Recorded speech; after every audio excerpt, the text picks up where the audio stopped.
Oh, yes. Yes. Please. This is the best cast I've made with a frog all day. Yes, sir. Yes, sir. Yes, sir. Come on, how the heck am I gonna do this? Over the last decade, I've caught fish in every corner of North America. From California to Mexico, Florida to New York, and all the way up to Canada, documenting it all on video for you guys. Yes, I got it! But as a video creator and instructor, I've generally left out one of the most important and the largest demographics in the world of fishing, and that is the bank beater, the pond prowler, the shore master. Yeah! In this series, I'm making it my goal to fish more bodies of water than I ever have before, but this time, from the bank. My name's Tyler, and this is 100 Ponds.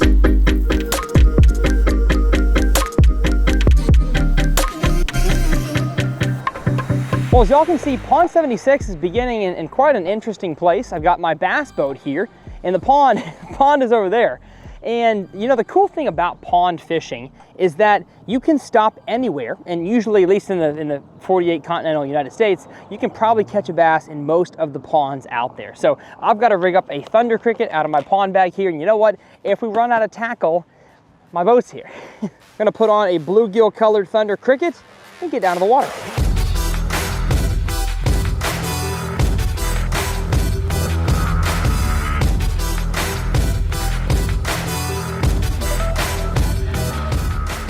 So the conditions of pond number 76 here, it looks like we have a lot of cover to fish. So out of all the ponds I fished in the series, I've never fished a city pond like this. It looks like it's maintained by the city of whatever town this is. And so we have reeds and cattails along the entire edge, except for over there, we have a little bridge that connects to that side. And so I think with it being spawn to post spawn, these lures are gonna be the best. Topwater frog in the shady areas, a thunder cricket, and a jig. And you know what, a 6-inch ocho probably would work as well, a stick bait, Texas rig, but I really wanna catch them on a jig. It's more fun. Now with the angle we have here, throwing a frog is actually kind of difficult because I can't get to the casting angles that I would want. Maybe I can, you know what, I can down this direction here. Not nearly as close as I would want, but there we go. And if I'd gotten here in the morning, probably would have been a little bit better topwater bite, but I just have this thing rigged up in case clouds pop out and I see something that looks juicy that I'd like to cast the topwater to. But especially these kind of ponds here, if you can make a long cast right to the edge of the structure, the topwater, and the water's 65 degrees or, oh my gosh. One came out of the water. I'm like Bama bassing this frog, letting it hop over the reeds. And one came out and tried to eat it, and now I'm stuck. Can I get off, please? I'm just gonna rip it. We ripped it to get it out of there. That was crazy. I wonder if I can get... Again, it's such a hard angle. Either way, happy to get my first bite pretty quick here. And especially if you're fishing, making this kind of angle cast right here, having good braided line is really important, 50 pound or more. Well, this gave me a lot more confidence in throwing this thing than I thought I was gonna have. So I'm not gonna commit to it quite yet, but I will be chunking this thing around a decent amount. The bite happened like right here. Man, we got pretty good depth off the bank. There it is. Gosh, dang it. Right there was a bass. This is like having a follow-up lure, but instead of following up from the same cast, I just kind of walk over to where it was. Dang it, this fish is being tricky. Definitely makes me just kind of want to walk the bank though and flip a jig right down here. Tough angle on the hook set and landing these fish, but I think there's going to be quite a few on the edge here. You just got to be willing to put yourself in a situation that most other anglers are not. So we're going to go down the bank. Gosh, dang it, man. He was swimming with it. He was doing the backstroke. Crazy how many bites we're getting already. I have a feeling I'll catch some under that dock. That feels like it should be one. There he is. Gosh, dang it, man. I wonder if these are like bluegill. He stole my claws. I didn't bring any claws with me, dang it. Got me a new mach craw in the back of this jig. Little 3/8 ounce cage fighter jig, mach craw. Now if only we could actually hook the fish that are biting. Back to conditions for a second while I fish this jig. We definitely have some hard bottom, which is good. Oftentimes when fishing a jig, you get a lot of muck and slime down there on the bottom, so I'm glad we don't have a whole bunch of that. Makes the jig very fishable. And I can't tell you what forage base yet because I haven't seen any. But if the fish are this aggressive, either they're really hungry or they're really healthy. And I'm hoping it's the latter, not the former. It's rare that you can actually flip the entirety of a pond. Usually you have a little corner or a small section that's flippable. This whole thing is. So I really hope we can show you guys some cool hook sets here.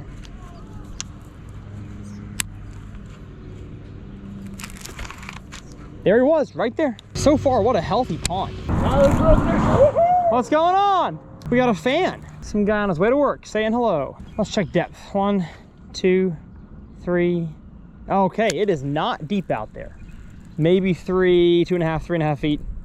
I forgot the fall rate on this bait, but that's not super deep. So in ponds like this, when you don't have a whole lot of deep water for the fish to go to, there's really no reason for them to go out in the middle because all the cover and structure is still shallow. Oftentimes there's a drop off or there's a brush pile or a fountain, whatever. Out here though, I don't think that's the case. So that's why I'm assuming we're gonna get a lot of bites as we already have up shallow because most of the fish live within, 10 feet of the bank. How are you doing, man? What's going on? Was just on the way home and had this pond marked. High school principal. Oh, very cool. Is that the high school right there? Yeah. Gotcha. Love it. Nico rig, Okay. wacky rig, Gotcha. drop shot. Yeah.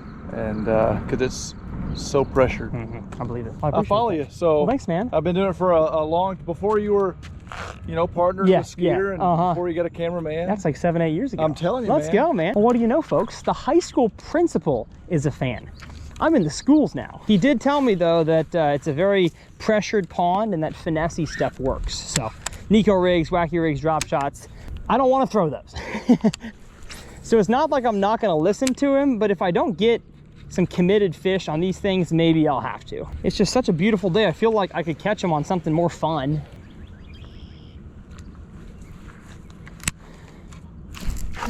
Hello. Okay, so this is probably, oh, hey, no. Okay, well, that right there, single scooper, probably the size that we're dealing with, up shallow. If I get more bites like that, maybe I will listen to them and go a little slower out deep, but that's so fun. Like, I honestly don't really care how big they are. When you can flip 7 feet from the bank and just set the hook and pull them in, that's fun. And that right there is technically a success at Pond 76. Let's go. Yes. Fishing boardwalk style. It is not deep here at the boardwalk. Standing on this thing is probably frowned upon, right? Yeah. Think of like the backwards, if I flip it out and then go underneath, I could skip between my legs. You know, we have so much cover to fish. I'm not really gonna spend time on the bridge here. The likelihood of there being a fish on the edge of this when it's so shallow is just less than I would like. Although we have boardwalk mixed with cattail that's in 1 foot of water. Y'all ever see the videos of the guys that have like crappie poles and they just kind of go like this and drop them in a place and then keep walking? It's kind of what I'm doing now. Would have been cool. I think I have one. No? No, I don't. Now I do. Oh gosh. I got hit. I got doinked.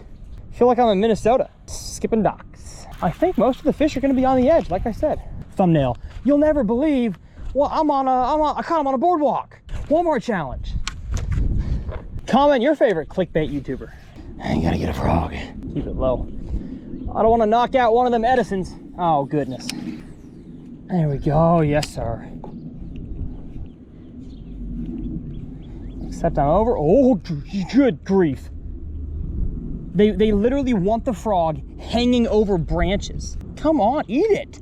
If you eat it, I can set the hook and get it off the stick. How close are we to the bank? All right, we're gonna go get that fish with a jig. You may not like it, but this is what peak athleticism looks like. Where was he at? Man, like he couldn't have gone very far. He went to not eating my jigville. Well, that stinks. High school kids park. Weird place. They got a park and their high school's way over there. Well, that's a cool principle. I wish I was in high school. Said not me. Now this little pocket here is probably the shallowest of the whole pond. So I'm not gonna really flip super in depth, just every 3 to 5 feet. And the reason why, so I didn't explain that, is because these fish probably spawned a good month ago, and yeah, they could protect fry in here, but I think a lot of the bait fish and stuff is in the main lake. So yeah, we got a bite there, but I'm not thinking back here is gonna be some. I hope to be proven wrong. Oh, I see a spillway pipe. How'd the pipe get neon green? Photoshop. Yeah, toxic spillway. Radio, yeah, totally radioactive. Come on, give me a donk. Shh, don't get too close to the spillway. You're gonna scare away the radioactive catfish. Yes. Come on, brother. Dang it. Where's the chicken liver when I need it? Dang, this stuff is stinking thick. Well, sadly, I proved myself right. They're not here. And you know what? I'm getting hot. So the hoodie is coming up. Yes! Who needs a hook set when you can just lean into them and walk backwards? Yeah, you probably need a hook set, because if I didn't keep, oh my gosh, there's another one right here, a bigger one. Come on now. That was like a 4-pounder right here. Dang, son. My claws are gone. Maybe he'll like no claw version better. Shoot. Okay. This is a cool pond. I like this place. I was literally telling Taylor, shake the camera. I was telling him that I wanted to fish a pond that I could just flip the bank the whole time. Because we fished a lake today, as evidenced by my nice bass boat sitting on the side of the pond, and we didn't catch diddly squat. And I gotta come to a pond to catch fish, so. Not gonna complain though, this is fun. And if y'all are curious about where I got this sick sun hoodie from, it's the AFCO Yuri, and it's got Infinite Outdoors, my merch brand on it. So I will have that linked down below. And you know what? For the next week, I'm doing bait giveaways. If y'all order a piece of Infinite Outdoors merch, I'm gonna include with your merch order a white Outcast Tackle Pro swim jig. I've got a whole bunch in a box that I'm not using. If you want a free swim jig, not like the jig I'm throwing, it swims, but it can work for this, buy some merch. It'll be linked below. Now, y'all know here on the channel, I teach efficiency in both bass boat fishing, kayak, and here from the bank. And you'll notice I'm getting all my bites. I've already discovered the pattern. I'm getting all my bites right next to the bank. So I'm not making a big, long pitch 20 feet out there into open water. Could I get a bite out there? Possibly, but for the most part, I'm just making a short little flip exactly where it needs to be and nothing more, and of course nothing less, or else I'd be in the cattails. And so that way I can make the most flips possible in the shortest amount of time. And I could even pick these things apart a lot slower and flip like 2 times to every foot and a half. But it seems like these fish are pretty aggressive.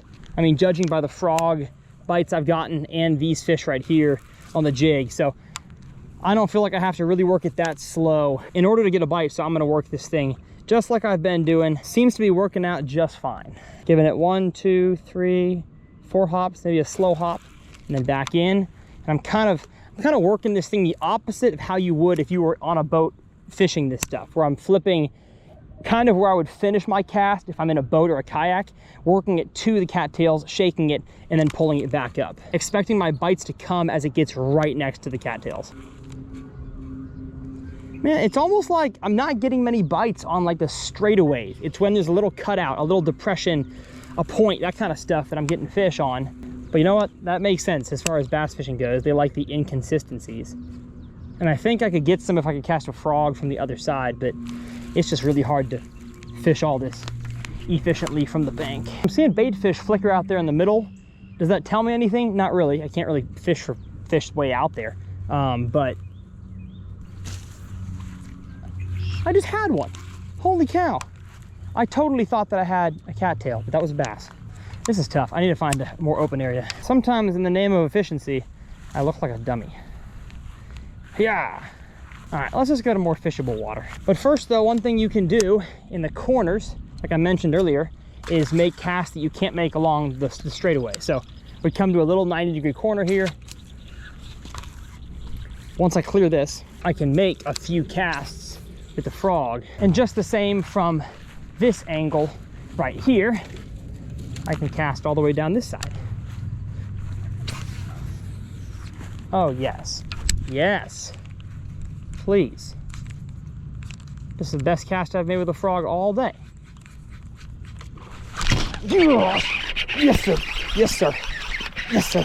Come on, how the heck am I gonna do this? Get in here, yes. Oh my goodness, I feel like kicking some trash can over. Look at that right there, just a beautiful 2.5 pounder. He got the mock frog down. Can y'all see that? Down the face hole. That was cool. That right there is a heads up decision to make the most of my casting angles and just horse them in. You can't do that on monofilament and a fluorocarbon. You can't on braid. Let's go, baby. Give you a little toss right there. Yes. That was sick. That was cool. If that doesn't get you to subscribe, you ain't got no pulse. You ain't got no blood. You ain't got no heart. Oh man, I wish we had more angles like that. Blood. See, I got blood. I got a heart because mine's flowing. My goodness. You know, that cast just now reminded me of when Dr. Disrespect went and trained in the NFL for like a day. I think on stream, he said something like he can throw a football 70 yards. And somebody was like, no, you can't. And then he went with, I think it was Josh Allen, and tried to throw 70 yards. That's what basically I'm 6'8" and I'm muscular is what I'm trying to say. Oh, a frog. No wonder they eat a frog so voraciously in here. Oh wow, Taylor's got the camera high. Look at that. Let me get my frog rod and I'll return to this spot. Okay, again, ideal spot here. Kind of opens up. I can throw the frog. Dang, how did I not catch one there? That's so good looking. Whoa, we run a Hollywood production around here. I got a crane over here. You go around. Oh, I didn't even realize I had this angle here. Oh gosh, dang. It's like a pike. That was crazy. And you know, part of me wonders if I am missing out by not making casts out there in the middle, specifically with the thunder cricket. 1, 2, 3, 4. It's like 2.5 feet deep out there. So maybe there could be some fish roaming, but it's just way too predictable right now. And I've got a good 400 yards left of this to fish, with a lot of it being more open than we had here. So I don't really feel like making casts into nothing when I know I can make casts into something that's high percentage. And as always, folks, the rods, reels, baits, and line, everything that I use in my videos is linked in the video description. Those are affiliate links, so if you could click those links before shopping at Tackle Warehouse, that would greatly help my family continue to make a living. So thanks for doing that. And actually, there's one more thing we'll tell you all about after the next fish catch. True pounder. The biggest yet. What? Bass? Where's it at? Oh, yes. Yeah. Yeah. Right there? Yeah. He's still there? There he is. Dude, they're stinking shallow. Oh my gosh. There he was. I wonder if he's on a bed. Yeah, there he is. He's on a bed. He's right here. He's on a bed. I'm just waiting for that thump. He's literally not moving. Gosh. Dang it. He thumped it. But I mean, like, the fact that he's that committed, I feel like he's coming back. Yeah, there he is. Oh my gosh. Holy cow.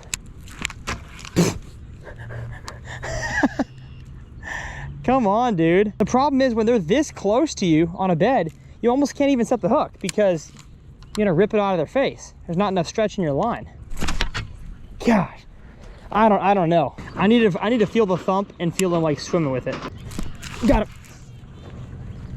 It is so hard to bedfish that close. What an absolutely brainless fish. Got him. Holy cow. Oh no, hey, chill. Well, we'll let him flop. We tormented him enough for today. It makes me wonder how many fish I've missed so far that are on a bed right here that I just didn't see because I didn't look that shallow. Like, that's crazy. But hey, I told you guys, next fish, I tell y'all something cool. So Strike King is running a Fishing Chaos online tournament, so am I, but Strike King's is cooler than mine because for a $10 entry fee on the Fishing Chaos app, you can win $3,000 plus a $1,000 Strike King and Lose gift card. So it is total a $60,000 purse. There's all kinds of regions, northern, southern, Texas, Florida. And so if you like a paper tournament or you're not quite into fishing tournaments, but you want to get into them, a $10 entry fee. And if you catch 5 big ones all throughout the month of May, slap them on the board, take a picture with the identifier, and you can win yourself thousands of dollars. So if you like bass fishing, kind of silly not to fish that tournament. All the information will be down below. You just got to read the rules. I'm not going to read them for you. Read the rules. It's ponds like this that really make me wish I had a backpack that had the rod holders on the side, because I don't think mine does. But sneak peek, we may or may not be designing one that's got a little slot for your rods as you walk. I don't know. Stay tuned. What kind of ducks are those? I don't know. I thought you were the duck whisperer. Since I have a little bit of open water. Uh-oh. My merch is great to catch your lures on as well. Rip a hole. I own this company. I can get a new shirt. Yes, sir. Yes, sir. Didn't even have to move the rods. Dang it. No. Didn't. Didn't even have to move. I probably should have moved the rods out of my elbow. But again, being aware of my surroundings, I noticed as I'm walking the bank here that these reeds right here were shaking, just kind of ever so slowly. And now that I've seen how these fish are acting on beds, they kind of cruise in and out, that causes these cattails here to kind of barely move. And the first slip in there, I got that fish. So especially when you're fishing cattails, be aware of what's going on. It could be a carp, could be a turtle, but it could be a bass. And I'm happy with the fishing. It's been awesome, but I want to catch a giant. And maybe I got to listen to Principal, Mr. Education, and throw a Nico rig. Who wants to throw a Nico rig when I can throw a jig? Dang it. Whoa. Hey man, today we're doing a habitat project. We're cleaning up the lake because someone, Taylor, lost their line in here. Taylor loves to litter. You heard it here first. I'm kidding. He doesn't. He doesn't litter except when he's alone or with somebody. Taylor, come on. Dude, now that I see that there could be fish on beds, I'm thinking that 4 that I saw was the female to the one that I caught on the point. Fish just hitting a frog and not getting it good, pretty big sign of fish on beds. Because if they're hungry, man, they have the missile guided operation systems to actually eat a frog. But if they miss it, sometimes they just don't actually care to eat it.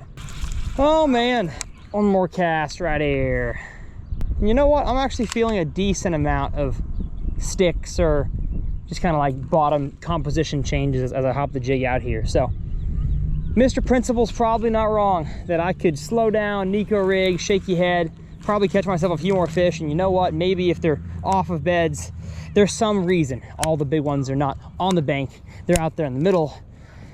But I had fun. And hopefully y'all enjoyed this episode of 100 Ponds. If you did, hit that subscribe button. It's a pleasure to take you guys along the journey with me. If you want to see my last episode of 100 Ponds, I will leave it up here in the corner. And as always, my tackle is down below. The AFCO merch here is down below. And the Strike King Big Bass Challenge, again, running throughout the entire month of May. If you're not going to join, you're missing out. So my name's Tyler. We'll see you guys next time right here on 100 Ponds.